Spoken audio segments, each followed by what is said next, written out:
Buenos días a todos. Nuevamente nos encontramos para este espacio de Ateneo Central, ahora en modalidad virtual. Les damos la bienvenida a todos los que están escuchándonos desde otros puntos del país. Esperemos que todos los jueves se puedan seguir sumando. Les cuento que todos los micrófonos están silenciados, ¿sí? Por una cuestión de ordenamiento, y todas las preguntas que quieran hacer a través del chat y por escrito, nosotros las vamos a dar de formular para que las puedan contestar los especialistas. El Servicio de Epidemiología nos va a presentar hoy algunas consideraciones acerca de vacunas. Está la doctora Gentile, la doctora Juárez, la doctora Castellano, quienes nos van a presentar varios aspectos y van a poder hacer todas las preguntas necesarias. No todo en este mundo es coronavirus, eso es muy importante. Los pacientes siguen teniendo otras enfermedades y siguen necesitando de las inmunizaciones, como en todo momento. Esto es imprescindible no olvidarlo. Así que bueno, los dejo con la doctora Gentile, que va a iniciar la presentación, y recuerden, todas las preguntas las vamos haciendo a través del chat.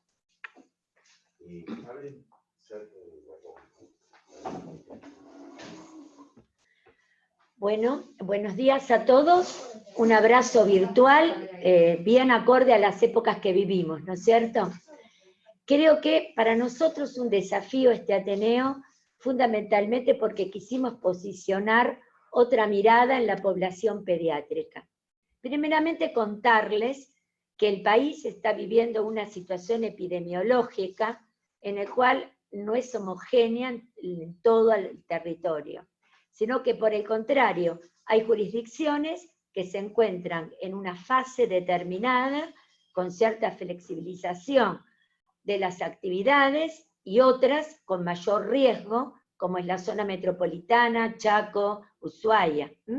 Esto es producto de que en el grupo de expertos hacemos un análisis de la situación epidemiológica. No es una percepción, me parece que, no. Son indicadores claros que se miden, como por ejemplo duplicación del número de casos, el RO, que todos aprendimos a conocer el RO, y me pone muy contenta que todo el mundo hable del RO, que es una medida epidemiológica poco popular antes, pero que le hicimos popular en la pandemia, en el cual a partir de un caso, ¿cuántos pueden infectar?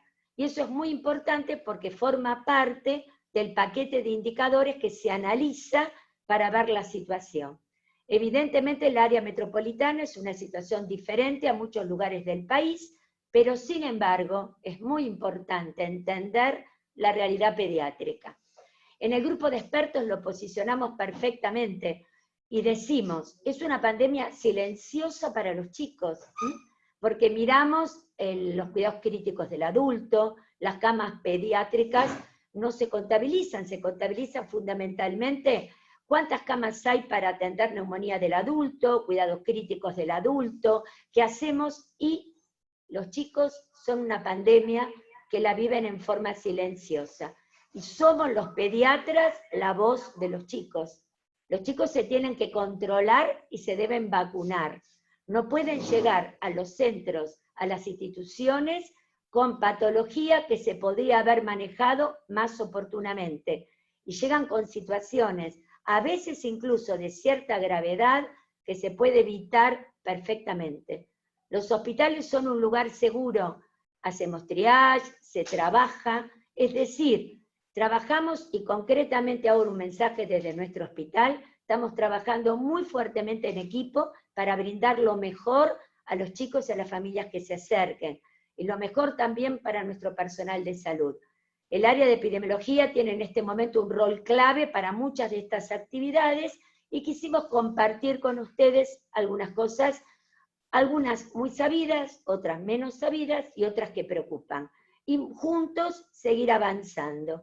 Esta pandemia y nuestra situación recién empieza. Estamos con aumento del número de casos. La cuarentena no fue para evitar el número o el aumento de casos. Queda claro, la pandemia fue para controlar mejor y prepararnos, y hacer que este aumento sea no abrupto, no exponencial, sino controlado. Los casos van a subir y tenemos que estar preparados como nosotros, como equipo de salud, con contención. es fundamental que estemos tranquilos para poder brindar contención. Si nosotros no estamos bien, no vamos a poder contener. Y si es necesario, tenemos que trabajar para contenernos entre nosotros, y un poco dar respuestas tranquilas y sólidas a la comunidad y a nuestros pacientes y sus familias. Entonces, ¿qué pensamos hoy desde epidemiología? Una primera mirada sobre COVID en pediatría, que lo va a hacer la doctora María del Valle Juárez, forma parte del equipo de este hospital, de la división de epidemiología, y realmente ella es médica epidemióloga, médica pediatra, ustedes la conocen, hizo su residencia en este hospital, jefatura, toda la vida en el Gutiérrez, y ahora como ya una especialista en epidemiología, con maestría en el tema, y nos va a hablar de COVID en pediatría. Y luego la doctora Vanessa Castellano, también, una residente nuestra, jefa de residentes, que hizo maestría en epidemiología, una de las personas también, junto con la doctora Juárez, y como todo el equipo de epidemiología. Un sólido equipo, un equipo que realmente yo en lo personal estoy orgullosa, muy orgullosa de él, y que realmente nos va a brindar lo mejor que podemos dar al día de hoy con lo que sabemos de coronavirus. Vamos a intentar 20 minutos de presentación y abrir preguntas porque seguramente van a ser muchas. Vanessa va a hablar de vacunación en esta etapa COVID, porque recuerden, la consigna es, los chicos se tienen que controlar y se tienen que vacunar. No, de ninguna forma podemos olvidarnos de esto. La dejo a la doctora Juárez. Mavi. Adelante, Mavi. Hola, ¿cómo están? Me puso un poco de presión la doctora Gentile. Pero bueno, vamos a tratar de hacer un recorrido. Guille, ¿me ayudas para compartir la presentación nada más? Como hablaban recién, vamos a hacer un recorrido por lo que es coronavirus, pero tampoco queremos dejar de mencionar lo que tiene que ver con sarampión y con influenza, que en este momento son enfermedades que tenemos que también estar vigilando. ¿Ya la tenemos? Ahora estamos viendo para poder compartirles la presentación, pero bueno, como decía Ángela, queremos salir a lo mejor del monotema que es en este momento coronavirus, pero que también nos condiciona en un montón de cuestiones que tienen que ver con la atención de los niños. Es este. Bien.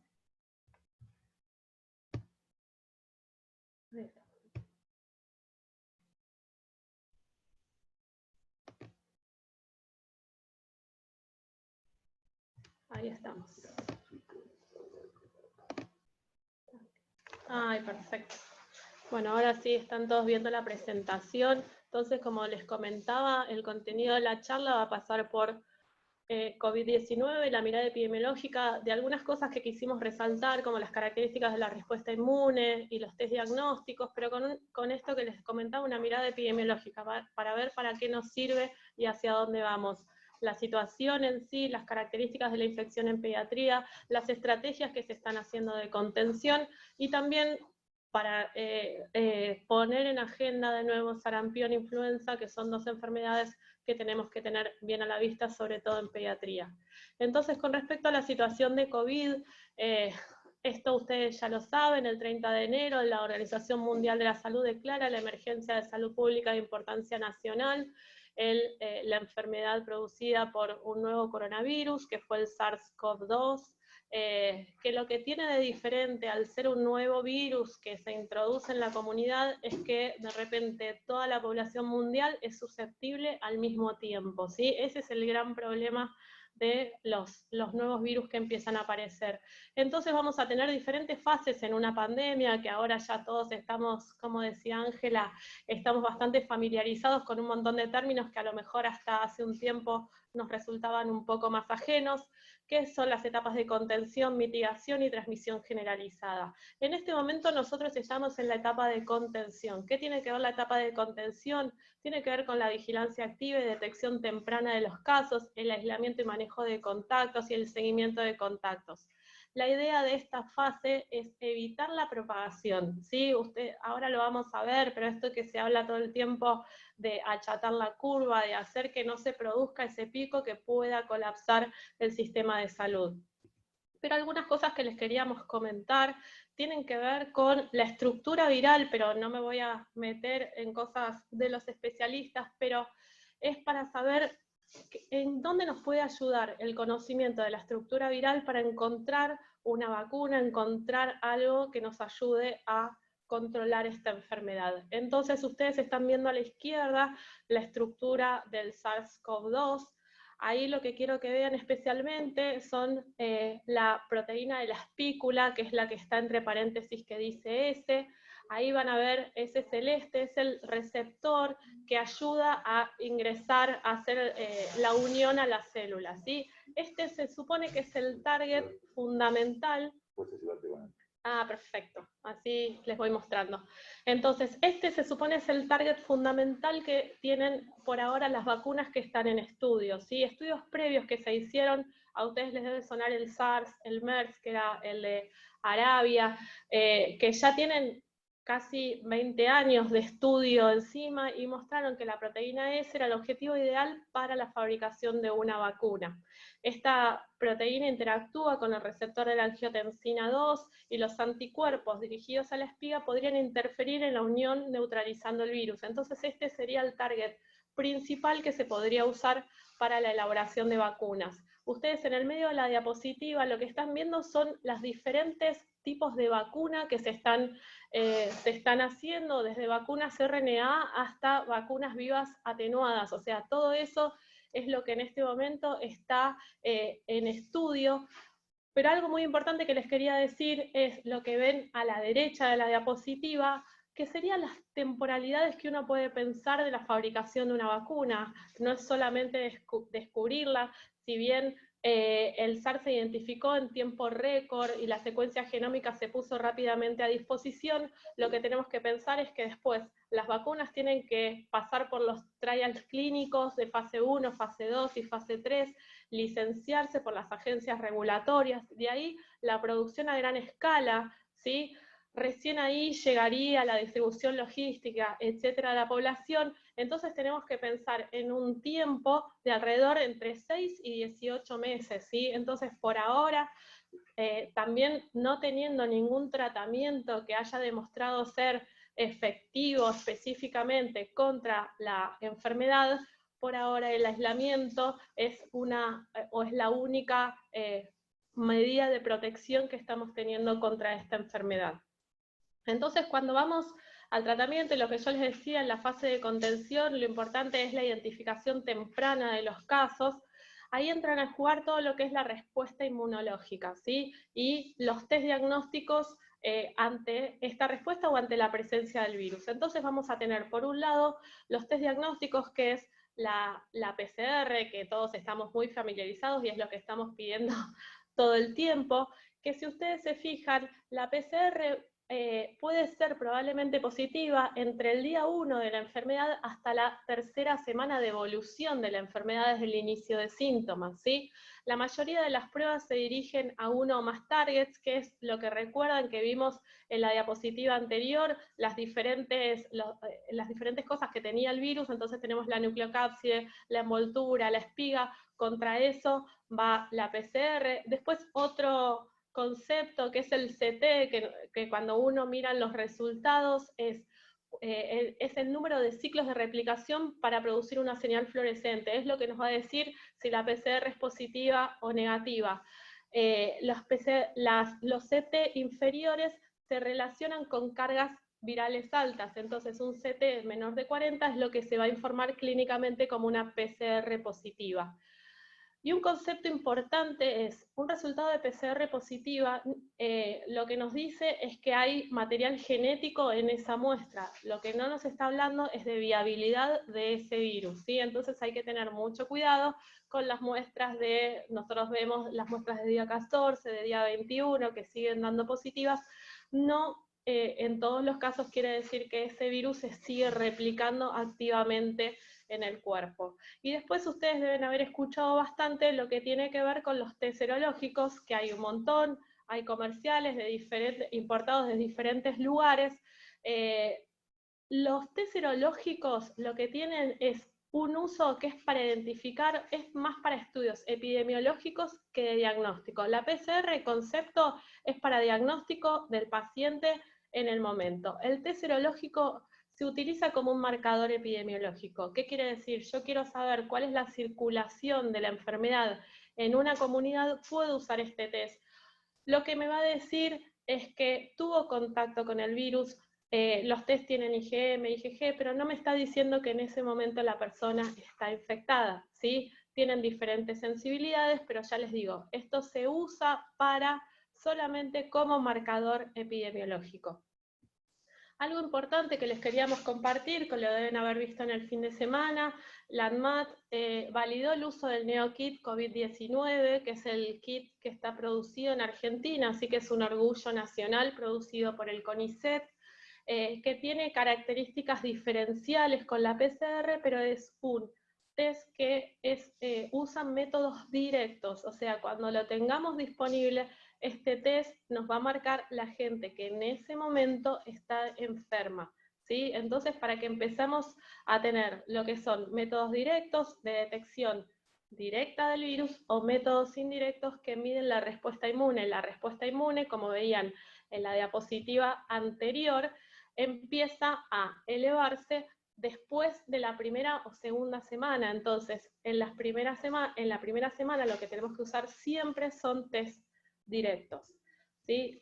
Entonces, ¿cuáles son las características de la infección? Esto lo vamos a hablar en general y después vamos a hablar específicamente en pediatría, qué es lo que estamos empezando a ver. La incubación es de 2 a 14 días, con una media de 5 días. La transmisión, lo que está reportado por contacto, por gotas. También hay una posibilidad de fecal oral, pero todavía no está tan clara.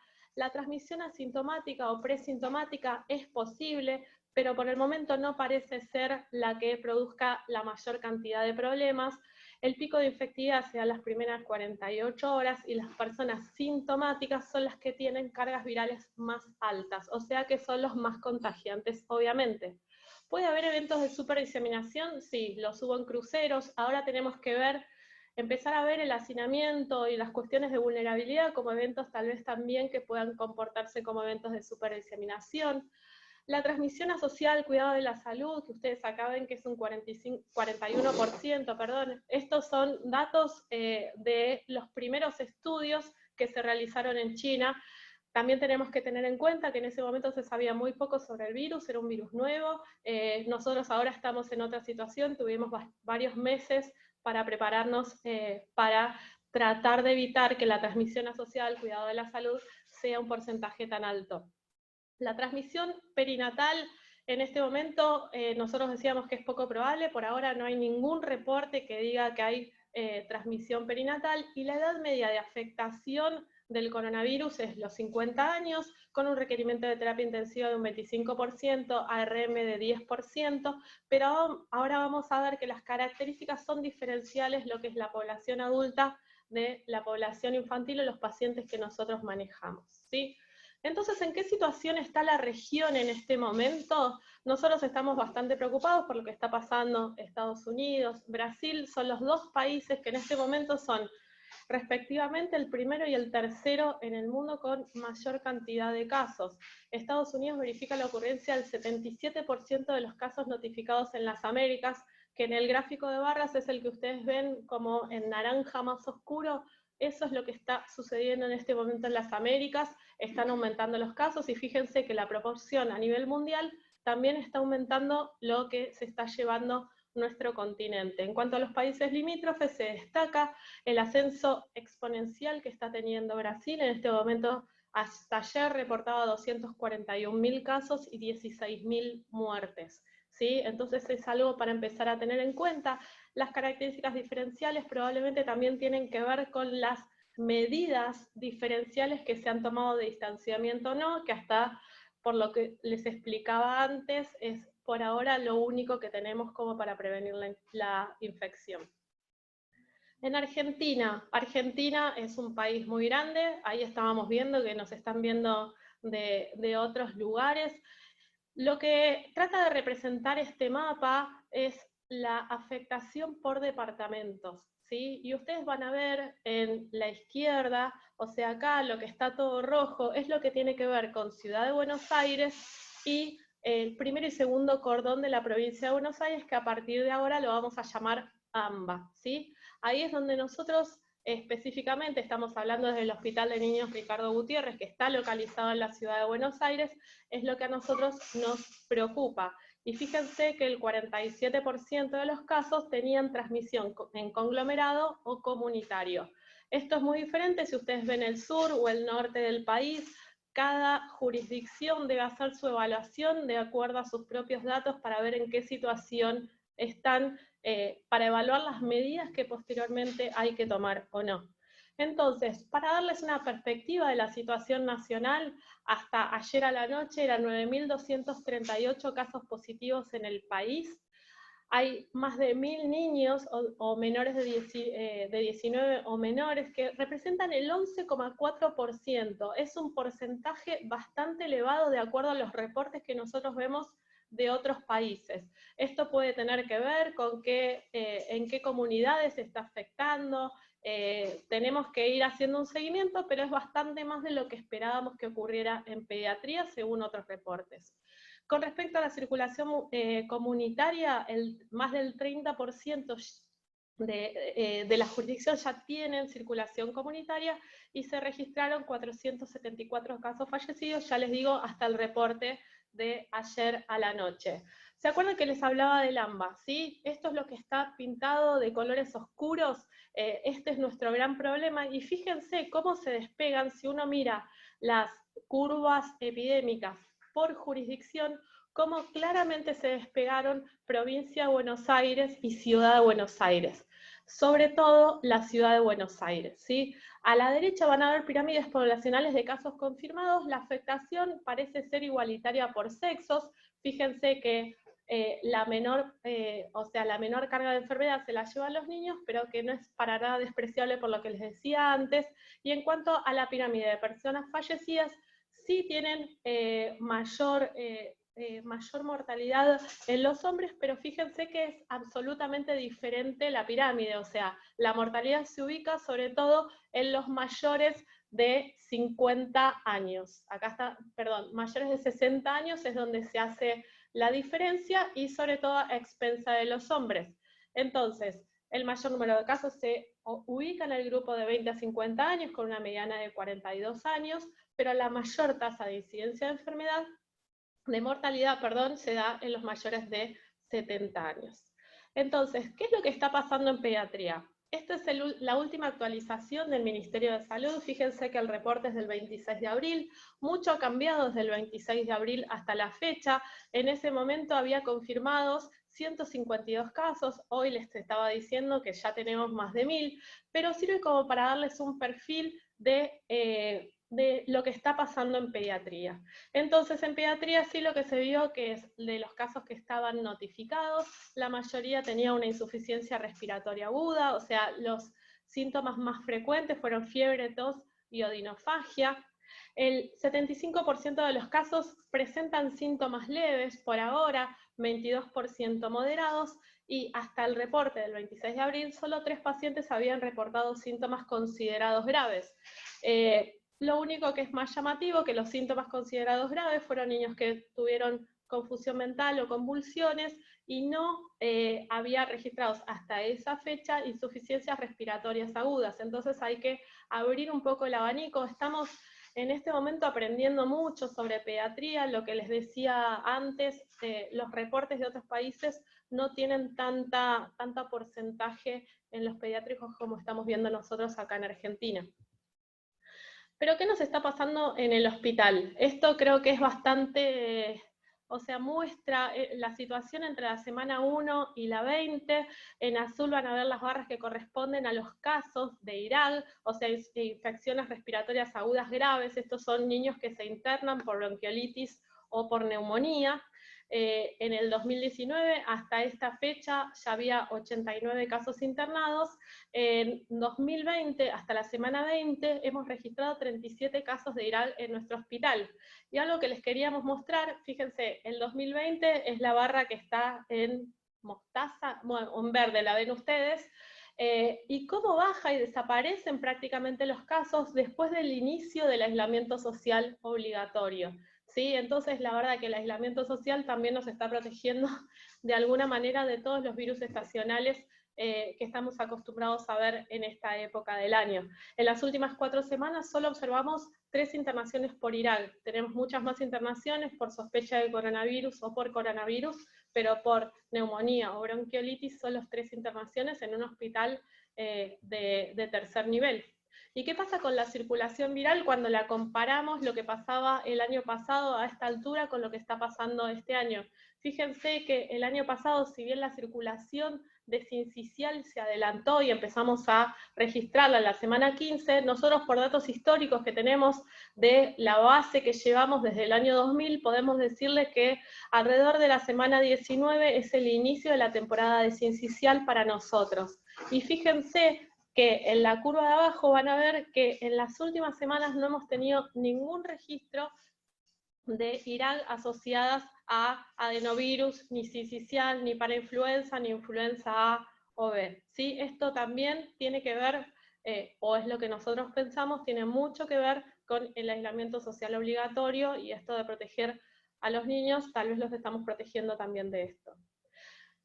Ahora, ¿cuál es nuestra situación actual con respecto a coronavirus en el hospital de niños? Hasta el día de ayer, que es la última actualización que hicimos, entre el 9 de marzo y 20 de mayo se notificaron 337 casos sospechosos, de los cuales se confirmaron 28 hasta la fecha, es un 8,3% de positividad. 22, perdón, ahí yo tuve un error, 27 casos se presentaron con síntomas leves, con una infección respiratoria alta, y niños entre 4 meses y 17 años. Se registró un solo caso grave, que fue una niña con un estatus convulsivo, una niña de 7 años que requirió ARM por su cuadro durante 48 horas, pero ahora está perfectamente bien en una sala común, sin ninguna secuela, hasta donde se ha podido evaluar. El 100% de los niños tenía contacto estrecho con un caso confirmado adulto, ¿sí? Esto es importante, los niños se están contagiando de los adultos que son los que están saliendo. De los 28 casos internados confirmados, 12 se encuentran de alta hospitalaria y 16 continúan con su internación actualmente en el hospital. Entonces, lo que hablábamos un poco antes, los primeros reportes en pediatría, fíjense que los reportes pediátricos eran de muy pocos pacientes, 28 niños, 31 niños, reportes de China, pero que el perfil se sigue manteniendo, o sea, los casos leves y moderados sumaban la mayoría de los pacientes. Lo que volvemos a ver, 68% tenían contacto con adultos infectados confirmados, 90% eran casos de conglomerados familiares y se demostró una tasa de ataque entre 4 y 27%. La tasa de ataque secundario en convivientes también tiene que ver con el número de convivientes que tiene, con las condiciones habitacionales o de hacinamiento que tienen nuestras familias, ¿sí? Entonces, con reportes ya un poco más importantes que vienen de China, de Estados Unidos especialmente, vemos que el COVID en menores de 18 años representa entre el 0,8 y el 2,2%.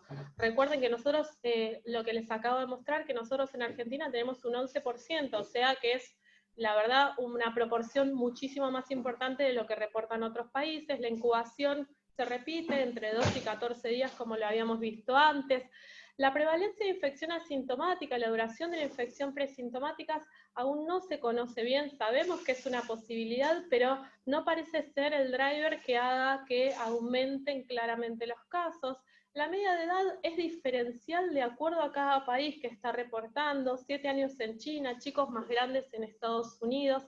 La mayor gravedad se ve asociada a niños menores de 1 año y sobre todo los que tienen comorbilidades. Los casos severos son alrededor de un 6%, y acá un poco les queríamos decir, 20% es en adultos, o sea, por ahora el perfil de los niños siguen siendo de casos leves.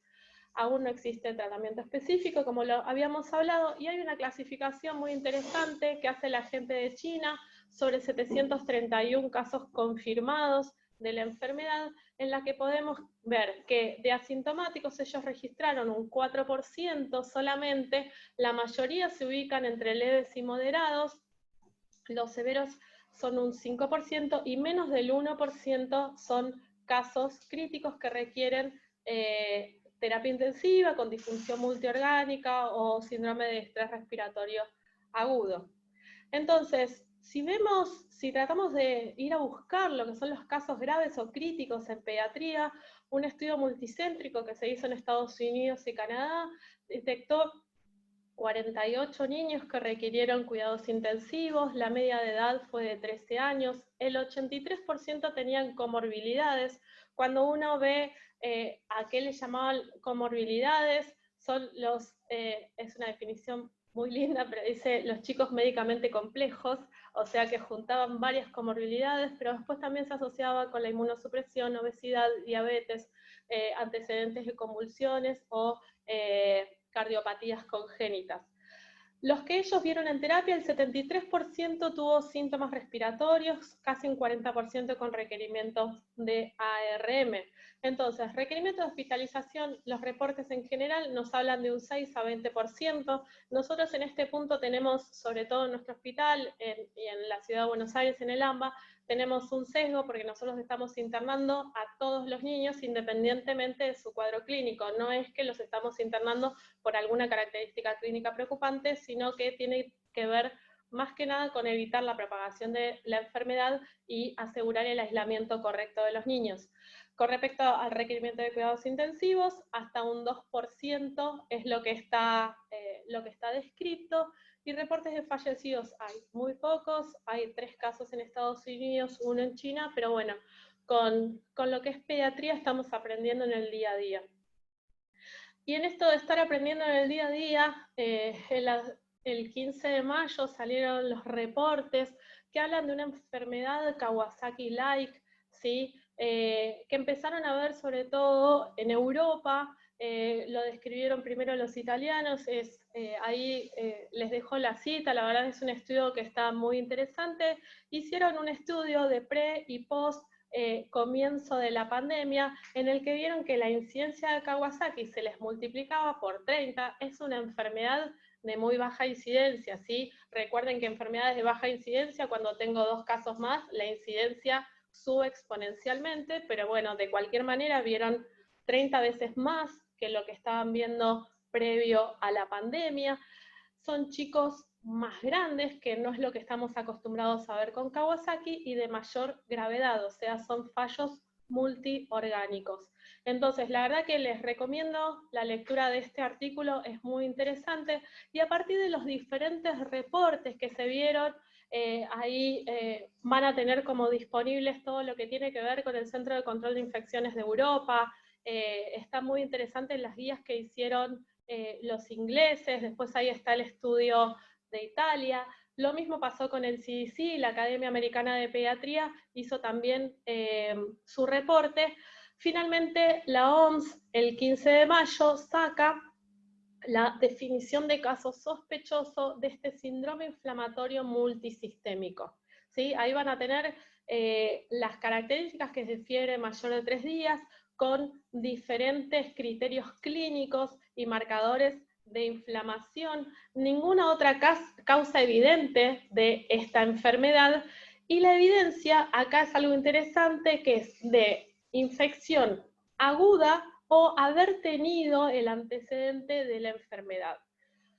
Los reportes, cuando uno se pone a leer, la verdad es que lo que hablan es, empezaron a ver los casos de Kawasaki-like o este síndrome de inflamación multisistémico alrededor de 4 semanas después de tener el ascenso de los casos, porque esta enfermedad tendría que ver con una respuesta inmune aumentada contra el coronavirus y no con la enfermedad aguda específicamente. de cualquier manera tenemos que hacer el seguimiento y la vigilancia de estos casos como para ver qué es lo que nos va a pasar acá en el país.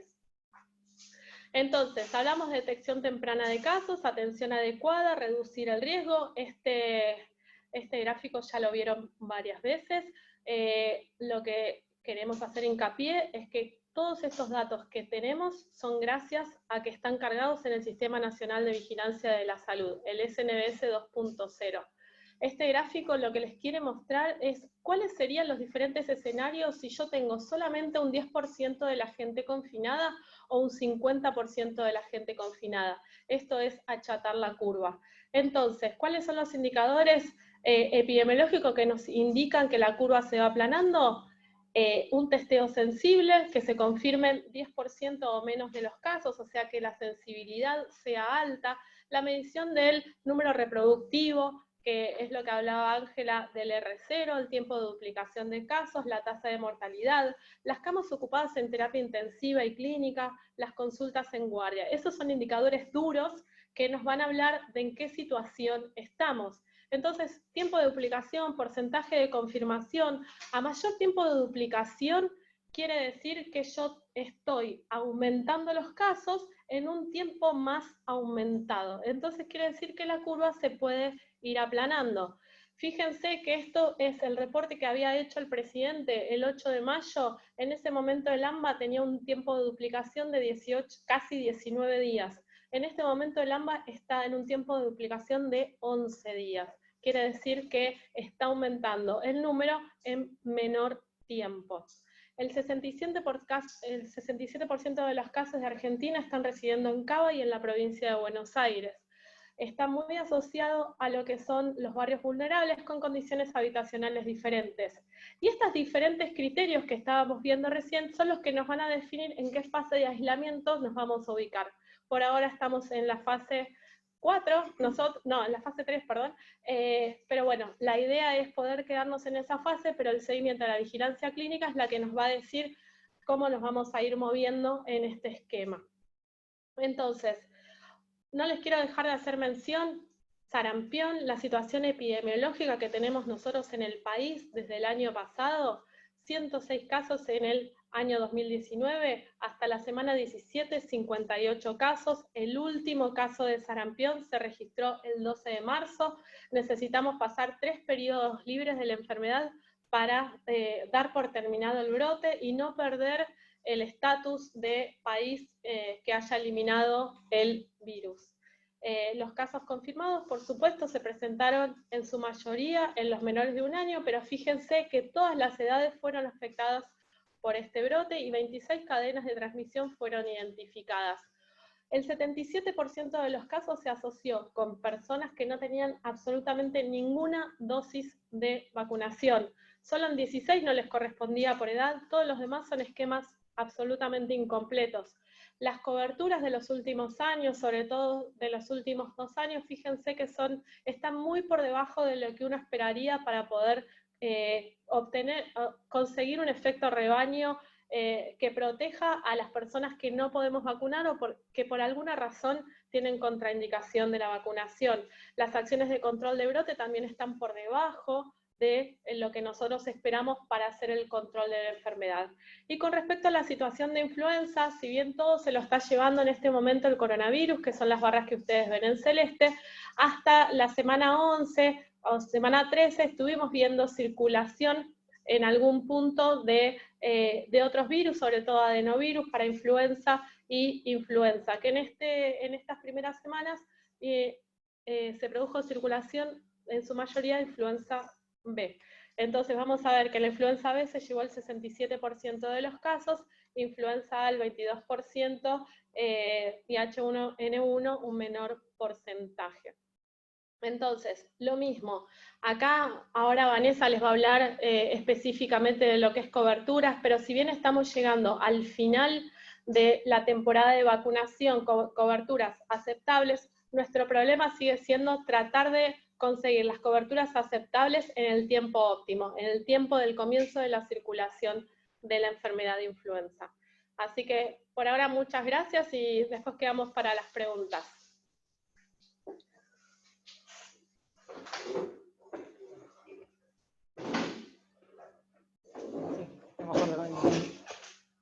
Bueno, hola, buenos días.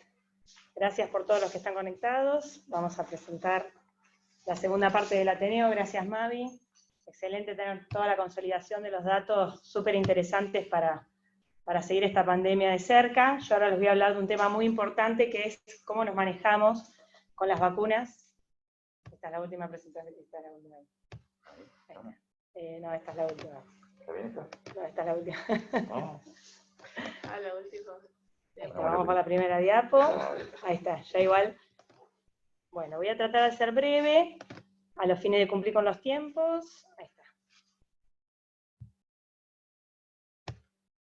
Muy bien. Bueno, muchas gracias a todos por estar ahí. Bueno, fundamentalmente la segunda parte de este Ateneo tiene que ver con la incertidumbre que tuvimos en un primer momento cuando inició la pandemia, de cómo hacíamos o cómo nos manejamos con la vacunación de nuestros pacientes y sus familias. Hicimos unos casos clínicos a los fines de ver qué situaciones se presentaban más comúnmente en pediatría. Se los dejo en consideración, después les vamos a dejar las respuestas para que ustedes las puedan analizar en sus casas. La idea es responder a todas las preguntas que puedan tener en relación a la incertidumbre en vacunas y cuáles son los grupos que debemos priorizar. Vamos a pasar este. Bueno, sabemos que hay una disminución clara a nivel mundial de la demanda de la vacunación. Esto está asociado a la sobrecarga del sistema de salud sanitario por COVID, sumado al aislamiento social obligatorio. El retraso, la interrupción de las actividades de vacunación puede generar un aumento de los casos susceptibles y un resurgimiento del aumento de enfermedades inmunoprevenibles. Esta situación se vivió, por ejemplo, en la epidemia de ébola, en donde posterior a la epidemia se duplicaron las muertes por sarampión, por tuberculosis y HIV también hubo muchos casos. Bueno, vemos acá casos en Estados Unidos donde las coberturas de vacunación caen en más del 50%, no solo por la disminución de la actividad en numerosos centros de salud, sino por el miedo al contagio de este nuevo coronavirus de los padres, que hace que se queden en su casa y no concurran a los centros de vacunación a recibir las vacunas. Por otro lado, hay un artículo muy interesante que habla de, en los países de bajos y medianos ingresos, la interrupción de la asistencia sanitaria, el comercio y los viajes, hace que se cierren las fronteras y puede ocasionarse una disrupción de la inmunización en relación a la oferta de las vacunas. Bueno, este es un artículo reciente que se publicó sobre la caída de la vacunación, tanto de las órdenes de vacunación que no sean de influenza del calendario, y las vacunas para sarampión en Estados Unidos, después de la emergencia, de la declaración de la emergencia nacional, y posteriormente acá ven cómo se recupera, aunque no de forma suficiente, la vacunación en menores de 2 años, a partir de una estrategia focalizada de priorizar a ese grupo de la población. Bueno, alineados con estos conceptos y con los conceptos de la Organización Mundial de la Salud, el Ministerio de Salud publica el 17 de abril las estrategias para sostener la vacunación en el contexto de la pandemia. El objetivo es sostener y mejorar los estándares de vacunación, principalmente declarando la vacunación como una actividad priorizada de salud, y vamos a ver algunos conceptos de estas estrategias o lineamientos que sirven a nivel nacional, como son simplificar la emisión de la autorización para circular en personas para vacunarse y flexibilizar la orden médica para los grupos de riesgo. Estamos recibiendo grupos de riesgo para la campaña antigripal, no vamos a ser estrictos a la hora de recibir las órdenes médicas, podemos recibir, por ejemplo, ver el antecedente del paciente de una medicación o una historia clínica para certificar su condición de riesgo y vacunar en forma oportuna. Lo mismo sucede con los centros de salud. El ideal es mantenerlos abiertos y optimizar la cadena de frío de las vacunas, evitar el redireccionamiento de los vacunadores, o sea que haya personal especializado en vacunación, en los vacunatorios para recibir a los pacientes, y por supuesto sostener la vigilancia de enfermedades inmunoprevenibles para actuar rápidamente si llega a ocasionarse un brote. Bueno, también hubo que acondicionar las salas de espera, respetando el distanciamiento, reforzar la limpieza de las superficies.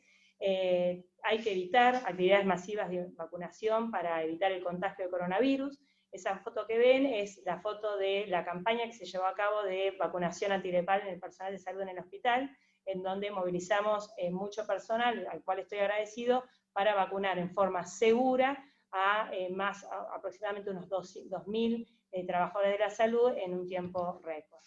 Bueno, ¿y qué nos habla de esta estrategia de focalizar la vacunación en la población vulnerable? ¿Cuáles son los grupos vulnerables? Los menores de 2 años, los mayores de 65 años, embarazadas y puérperas. También, a su vez, tenemos que priorizar a los grupos de mayor riesgo de COVID-19, como son el personal de salud por el riesgo de exposición, los mayores de 60 años y personas con comorbilidades.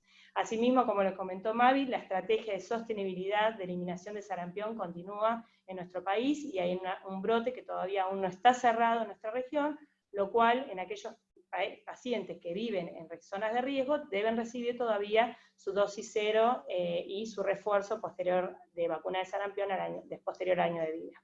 Y si es posible, a nosotros no nos gusta posponer, pero si es necesario se puede posponer a niños escolares, adolescentes y adultos sanos en función de la situación local, o sea, regional de cada lugar del país. Bueno, la campaña de vacunación antigripal se hizo en forma escalonada en la ciudad de Buenos Aires y en otras regiones se organizó de diferentes maneras. La recomendación era hacer en una primera etapa el personal de salud y mayores de 65 años, que se cumplió muy bien. En una segunda etapa, tomar el grupo de 6 meses a 2 años y embarazadas, y en una tercera etapa a los grupos de entre 2 a 64 años con factores de riesgo. Por supuesto, implementamos la vacunación extramuro, mientras el hospital se condicionaba para recibir pacientes con COVID, y es muy importante el concepto de aprovechar la oportunidad de vacunación con gripe, cuando un paciente concurre a recibir otras vacunas de calendario, y viceversa. Y considerar que la administración conjunta de las vacunas es una estrategia muy importante para poner al día los calendarios.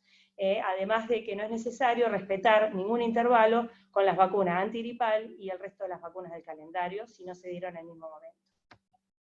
Bueno, esta es una diapo donde les muestro, igual está publicado en la revista del Hospital de Niños, cuáles son las vacunas antigripales disponibles para esta temporada. Recordar la segunda dosis en los pacientes que se vacunan en la primera temporada es muy importante, la segunda dosis para una eficacia adecuada de las vacunas. Y acá estamos con las coberturas de vacunación antigripal a nivel país, donde llegamos al objetivo con el personal de salud, pero estamos muy demorados con el grupo de 6 meses a 2 años, embarazadas y también el personal de riesgo. Específicamente, acá pueden ver en la diapositiva la ciudad de Buenos Aires, que todavía no llegamos a un 20% de coberturas para los niños pequeños. Los niños no están llegando al vacunatorio y es muy importante con nosotros como transmisores de la información, los pediatras, alertar sobre la importancia de la vacunación en este grupo. Bueno, simplemente recordarles para aquellos niños que residen en Cava y en algunas regiones sanitarias del AMBA, que la vacuna continúa entre 6 meses y 11 meses con la dosis 0 de vacuna doble viral. Vamos a aplicar una dosis de triple viral a los 12 meses, y al mes de la dosis de triple viral, una dosis extra de doble viral a aquellos niños que residen en estas zonas, mientras el brote continúa activo en la región. Por supuesto, aprovechar las oportunidades de vacunación y elaborar estrategias de recupero de esquemas atrasados es fundamental, y acá les quiero resaltar la importancia de utilizar los intervalos mínimos de las vacunas cuando nos encontramos con pacientes con esquemas atrasados. Ya llevamos 2 meses del aislamiento y estamos recibiendo muchos esquemas atrasados.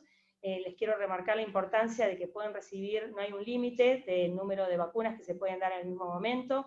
El cuerpo y los niños pueden responder perfectamente a las vacunas administradas, y bueno, acá les voy a mostrar que entre el intervalo mínimo, por ejemplo, entre las vacunas pentavalente, la vacuna Prevenar, la vacuna IPV, rotavirus y doble o triple viral, es de 1 mes entre la primera y la segunda dosis, y acá, bueno, les voy a dejar el cuadro para que vean que también hay algunas observaciones sobre, por ejemplo, la vacuna del rotavirus, y que tiene una edad máxima para aplicar, o la vacuna de meningococo conjugada dentro del esquema nacional, que tiene un intervalo mínimo diferente en las primeras dosis, que es de 2 meses. Bueno, una buena noticia es la actualización del calendario con respecto a la vacunación para polio. A partir del 1 de junio cambia nuestro esquema nacional en relación a la vacuna de polio. Esto es una muy buena noticia, en donde se introduce la IPV en el calendario nacional y vamos a retirar la vacuna Sabin de nuestro calendario. Y esto está relacionado íntimamente a que en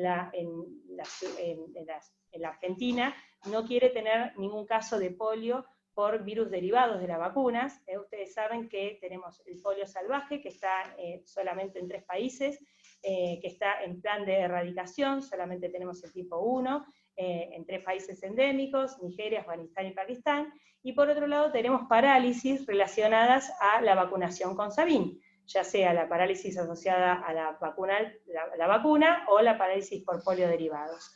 El objetivo del país es reducir o eliminar todos los casos de parálisis por polio. Entonces, a partir del 1 de junio, el esquema va a ser un esquema inicial de 3 dosis a los 2, 4 y 6 meses con IPV, y vamos a seguir con el refuerzo al ingreso escolar entre los 5 o 6 años con una dosis de IPV. Se suspende, como les dije, la vacunación con Sabin y se suprime el refuerzo a los 15 y 18 meses. Y acá les traje uno de los artículos que sustenta este calendario, en donde es un modelo matemático de niños que se han vacunado, han recibido su refuerzo con vacuna Salk entre los 3 y los 5 años, donde hay una persistencia de anticuerpos por lo menos por 9 años en este estudio. Por supuesto, este calendario va a estar en vigilancia durante 3 años y se van a ver los resultados posteriormente. Bueno, ya casi finalizando, ¿qué hacemos con las personas con sospecha o confirmación de infección por COVID y sus contactos con relación a las vacunas? Bueno, en principio no se reconocen contraindicaciones médicas para vacunar a personas con COVID de los contactos, pero tenemos que evitar el riesgo de transmisión y para evitarlo debemos diferir la vacunación. Para los casos confirmados, por supuesto hasta el alta, donde tienen que tener 2 pruebas negativas para COVID, realizados con 24 horas de diferencia, o 14 días después de la resolución de los síntomas. Y para aquellos contactos vamos a diferir la vacunación hasta 14 días de aislamiento, siempre y cuando no hayan desarrollado síntomas de enfermedad. Bueno, esta situación que les estoy planteando, por supuesto, es dinámica. Hay un documento de la Organización Mundial de la Salud que emite las recomendaciones dependiendo del escenario en que se encuentre el país o cada región.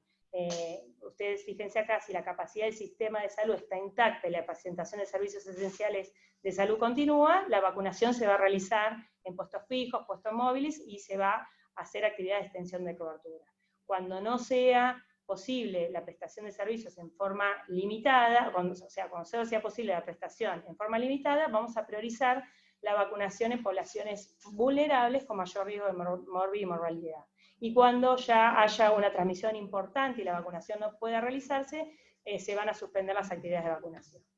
Bueno, por supuesto que un punto importante es para sostener la vacunación y la captación de pacientes, son necesarias las estrategias locales, la orientación nuestra como profesionales de la salud de los pacientes hacia la vacunación y una información adecuada en relación a la vacunación segura que estamos teniendo en los centros de vacunación. Esta es una página que nos provee el programa de inmunizaciones, en donde ustedes pueden ver todos los centros de vacunación disponibles con los horarios. No es necesario, y tratamos de pedir a la población que no utilice el transporte público para acudir a la vacunación y que busquen el centro de vacunación más cercano a su domicilio. Así en la Ciudad de Buenos Aires y en los municipios también se organizaron en forma, en internet generalmente está la información. Bueno, para ya casi finalizar, queda muy poco, hay muchos retos en vacunas relacionados al acceso, a la aceptación y a la demanda. El sistema de vacunación es muy complejo y hay muchas cuestiones a tener en cuenta para lograr una vacunación exitosa y a tiempo. Bueno, esta es la resolución de los casos, que los vamos a pasar por una cuestión de tiempo. Ya estamos, Ángela, ¿no? Me quieren matar acá.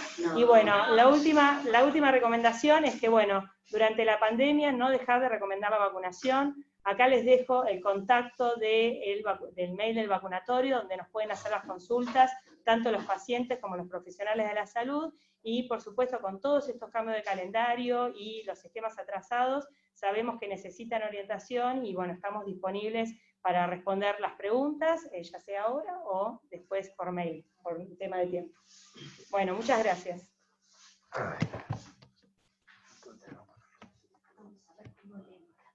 Sí. ¿Las hacemos en voz alta? Bien. Nos ponemos barbijo. Para los. Espera que te habilito el micrófono. Sí, ya reconocí. La ponemos ahí acá.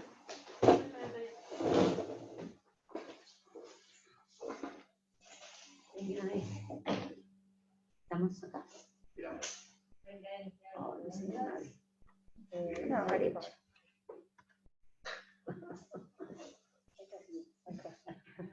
Si nos alejamos, nos vemos.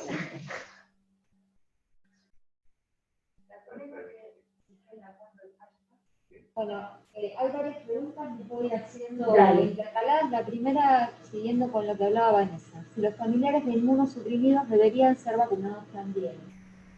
Poco acerca de la disponibilidad en los vacunatorios. Claro, a ver, los familiares inmunosuprimidos tienen ciertas recomendaciones específicas por ser contactos y por supuesto que están dentro de las recomendaciones de vacuna antigripal, están dentro de los grupos de riesgo y tienen que concurrir a vacunarse. Asimismo, bueno, hay otras vacunas que tienen que recibir los familiares inmunocomprometidos, pero bueno, si se dirigen específicamente a la campaña de vacunación antigripal, sí, es de un grupo que está recomendada la vacunación y está contemplada por el Ministerio de Salud. Hay algunas preguntas de la doctora Álvarez, de la reumatología, y de la doctora Espada. Pregunta, ¿por qué algunas PCR dan negativas al inicio, hablando de COVID, y dan positivas después? Sí. Bueno, lo que pasa es que tenemos que tener claro, y creo que Mavi lo explicó muy bien, que tener una PCR positiva no indica ni transmisibilidad ni infección activa, indica que está presente el genoma del virus, ¿no es cierto? Entonces puede pasar, y eso responde un poco al tema de la carga viral. Muchos pacientes, previo a la aparición de los síntomas, pueden tener una PCR negativa, tienen baja carga viral, luego positivizan en el curso clínico. Y en realidad, nosotros no medimos en la rutina carga viral. Lo que estamos midiendo fundamentalmente es la presencia de una PCR positiva que indica que tenemos el virus. Ahora, esto no implica ni transmisibilidad, ni tampoco es un predictor de evolución clínica. Por eso lo tenemos que tener claro ese tema, digamos, como una idea clave y madre para entender la situación. Mari, ¿querés completarlo o comentar algo más? Sí, que tal vez puede tener que ver con el tiempo en el que se hace, que se toma la muestra, que sea una muestra muy precoz, como decía Ángela, los que son pacientes presintomáticos o oligosintomáticos, que ni bien aparece, muchas veces se hace al minuto 2 que aparece el primer síntoma, puede ser que la carga viral no sea lo suficiente, y otras cosas tienen que ver con también la toma de muestra, o sea, que sea una toma de muestra adecuada a la edad del paciente. Se prefieren sobre todo las nasales, pero si no, se hacen las orofaringias, entonces cada muestra tiene un rédito diferente y puede tener que ver con estas cosas. Para la tranquilidad de todos, no es lo que estamos viendo en su mayoría, o sea, la verdad que son casos excepcionales en los que vimos, y los podemos contar con los dedos de la mano, que tuvieron una PCR negativa que después fue positiva, así que por ahora no debería ser un problema para nosotros. Aparte, recordemos la definición de caso, la toma oportuna. En los casos con anosmia, por ejemplo, digeusia, muchas veces, si se toma muy precozmente, no va a dar positiva, necesitamos esperar 3 días. Recordar una cosa importante, ayer a la noche se sensibilizó, hoy a la mañana, la definición de caso sospechoso para equipo de salud. Estamos muy preocupados todos en captar y proteger al equipo de salud. Siempre lo dijimos, equipo de protección personal acorde a cada actividad. No todos tienen que usar lo mismo. Y el otro punto importante es que ahora, con un solo síntoma, es definición de caso sospechoso y se testea. En el hospital estamos, el área de epidemiología, muy en contacto, en seguimiento, tanto de casos como de contactos, y ayudamos y acompañamos para que todas las situaciones se vayan dando de la forma más fluida. Una persona, equipo de salud, que tiene un solo síntoma no puede venir a trabajar, ¿eh? No puede venir a trabajar. Tiene que dar alerta, llamar. Nosotros al personal de salud acá, del hospital, chequeamos en el hospital y le damos seguimiento, es decir, la toma de la muestra la hacemos acá, porque queremos acelerar y la verdad que la respuesta de la doctora Michenko es excelente y realmente estamos muy confiados en que se pueda hacer con rapidez. Pero igualmente algo general, nadie del equipo de salud puede ir enfermo a trabajar. Y por otra parte, con un solo síntoma, equipo de salud, desde hoy diría yo, hoy a la mañana, alerta, porque entra con definición de caso sospechoso. Recordar que el contacto claramente se define cuando uno tiene, en los primeros 48 horas antes, el comienzo de síntomas del caso. Y segundo, que uno tiene que estar a menos de, digamos, a menos con una distancia menor de 1,5 metros. A 1,5 metros, pero si uno está protegido, no es un caso, digamos, y no va a ser un caso, para ser más clara, no cumple la definición de contacto estrecho. A los contactos estrechos los ponemos en cuarentena y no los hisopamos al día 1.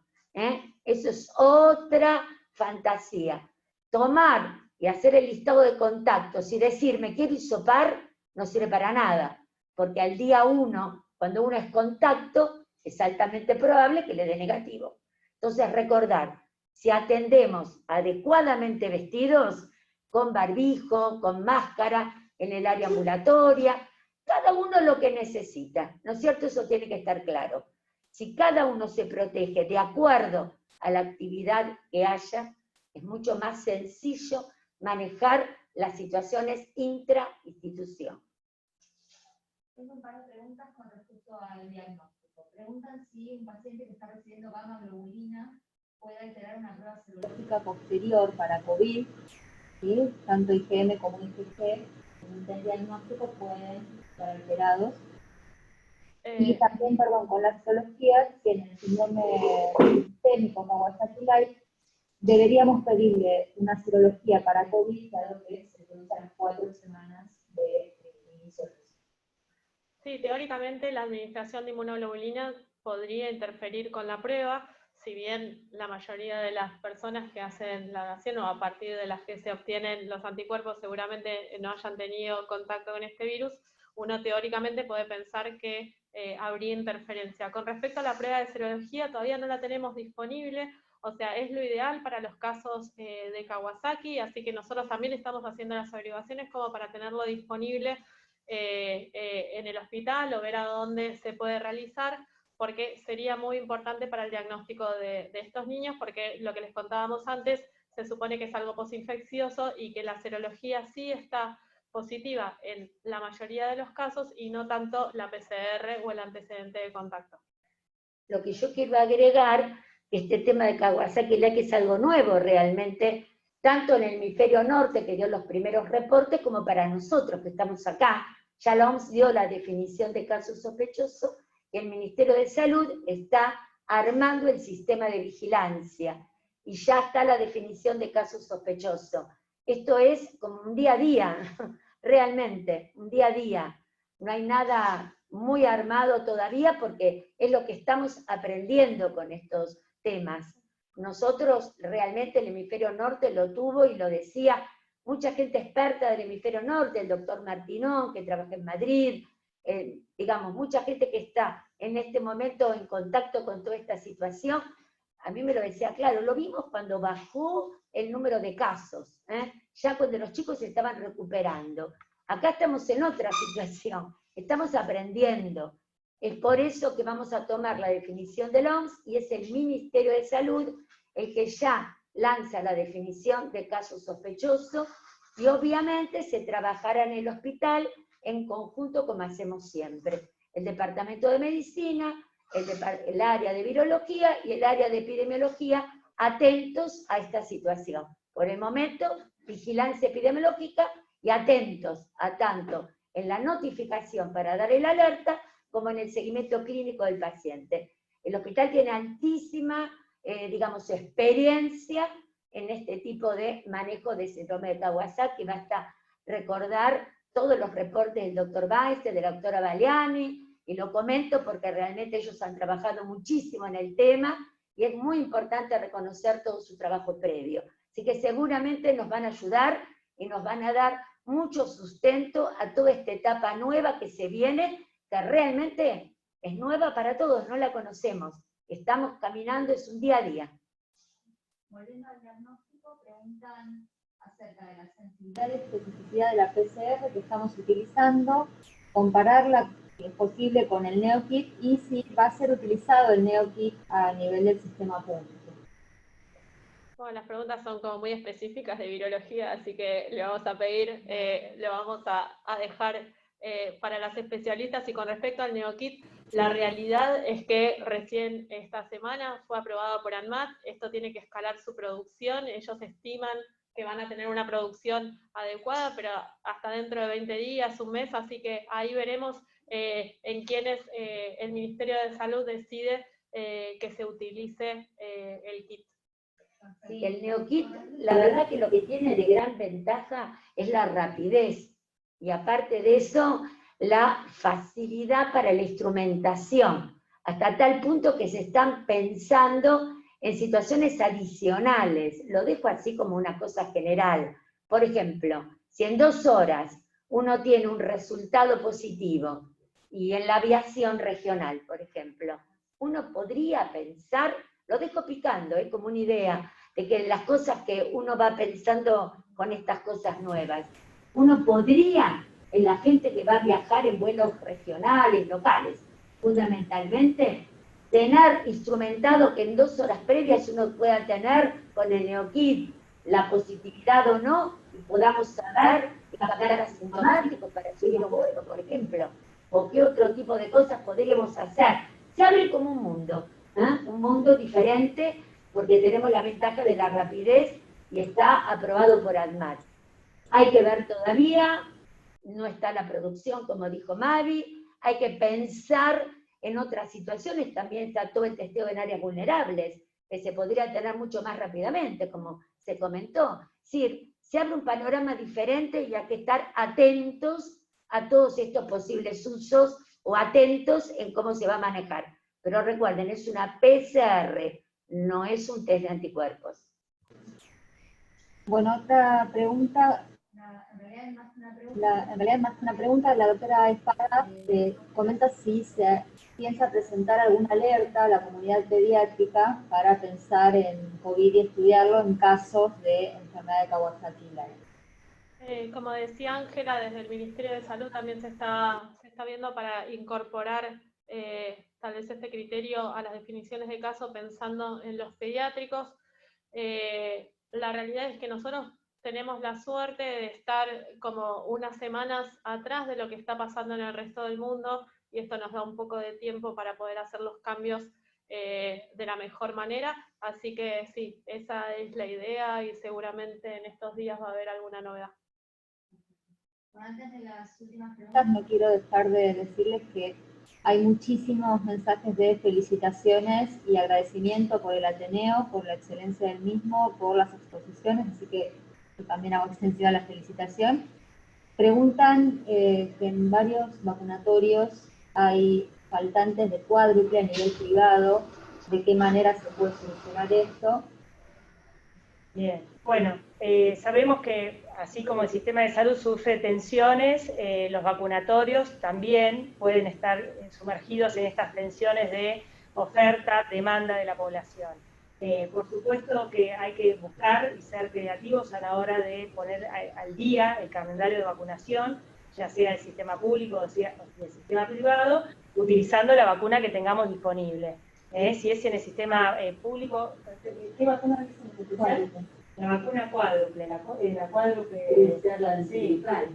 La cuádruple antigripal, supongo, no sé si la otra, claro, sí, vacunas cuádruples en nuestro país, o sea, bacterianas ya no hay, o sea, se ha reemplazado la vacuna de la dosis de los 15 y 18 meses, se reemplazó por la vacuna pentavalente, porque a nivel mundial no se hace más la vacuna cuádruple. Y con respecto a las vacunas cuádruples con componente pertussis acelular, tampoco hay oferta en el sistema privado. Mi recomendación es usar una vacuna, si es esta vacuna que estamos hablando, una vacuna combinada, ya sea a nivel público se puede usar la pentavalente, se debe usar la pentavalente, y a nivel privado pueden optar por la opción de las vacunas hexavalentes. Y si estamos hablando de la vacuna antigripal, la tetravalente, yo siempre, bueno, y Ángela, siguiendo las recomendaciones de Ángela, por supuesto, la mejor vacuna es la que le llega al paciente, no demorar la vacunación buscando vacunas que pueden estar faltantes. Es importante que se vacunen en tiempo, sobre todo a los pacientes, porque si no vamos a llegar tarde y si se complica la situación con influenza, se va a ver sobrecargado el sistema de salud. Tenemos vacunas disponibles del Estado y, bueno, y a nivel privado puede haber algunas diferencias, pero bueno, lo importante es vacunar. No sé si... No, perfecto. Antes de seguir con la última pregunta, dar la bienvenida a los hospitales y centros pediátricos del interior del país que están participando por primera vez de nuestro Ateneo y a quienes invitamos a seguir participando de aquí en adelante. Todos los jueves vamos a poner en conocimiento cuál es el tema todas las semanas para la red de salud pediátrica de todo el país. Bueno, la bienvenida y agradecerles la participación. Bueno, y la última pregunta, acerca de cuándo se debe hisopar al personal de salud, ¿sí? Luego de un contacto con un paciente. ¿Cuál sería el momento para hisopar? Como les decía Ángela antes, ante un contacto que cumpla con las definiciones, o sea, es un contacto mayor a 15 minutos, a menos de 1,5 metros y sin equipo de protección, a eso vamos a considerar un contacto estrecho. Esa persona se va a aislar durante 14 días desde el momento del último contacto con el caso confirmado, y al día 10, según lo que tenemos por ahora, que son las normas de la Ciudad de Buenos Aires, al día 10 se les hace el hisopado, ¿sí?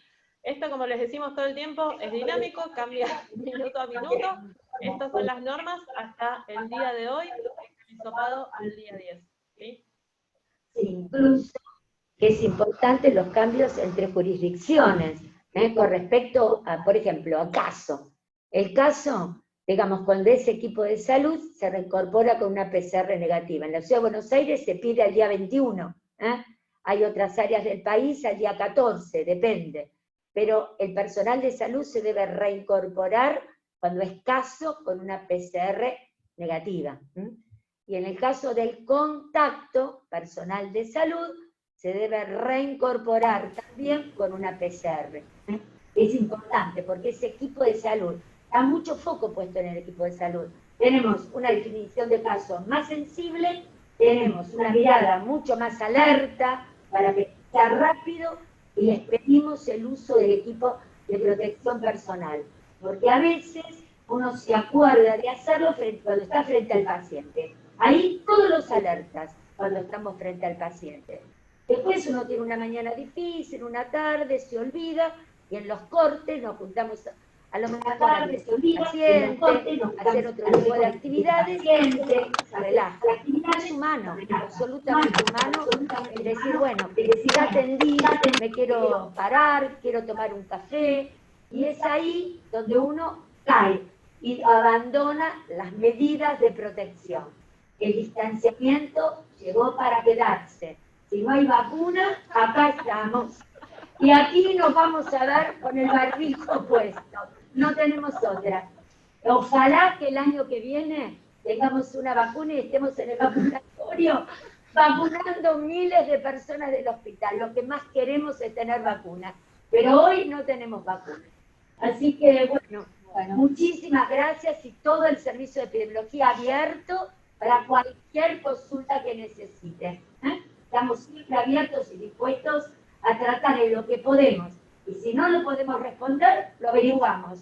Pero siempre tratando de brindar lo mejor. Gracias a todos. Abrazo virtual. Bueno, muchas gracias a todos. Gracias por participar. El aislamiento, el distanciamiento social llegó para quedarse, pero no el deseo de aprender y de trabajar con nuestros pacientes todos los días. Este espacio de aprendizaje, de conocimiento y de intercambio va a seguir estando todos los jueves y los esperamos siempre. Muchísimas gracias al equipo de Epidemia, un lujo tenerlos acá y los vemos el jueves que viene a todos. Muchas gracias. Activo los micrófonos para un aplauso virtual a todos. A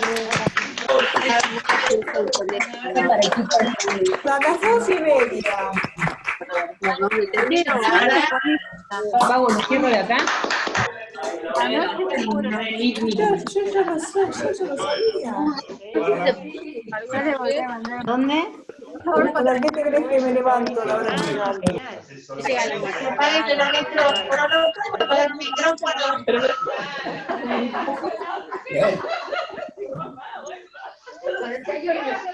Cada día, ella, eso es perfecta, yo te voy a poner a hacer, ¿no viste qué rápido que hace? Natalia, entre Natalia y Guille, un dinamismo. No, si no fuese por Guille, chicos, No.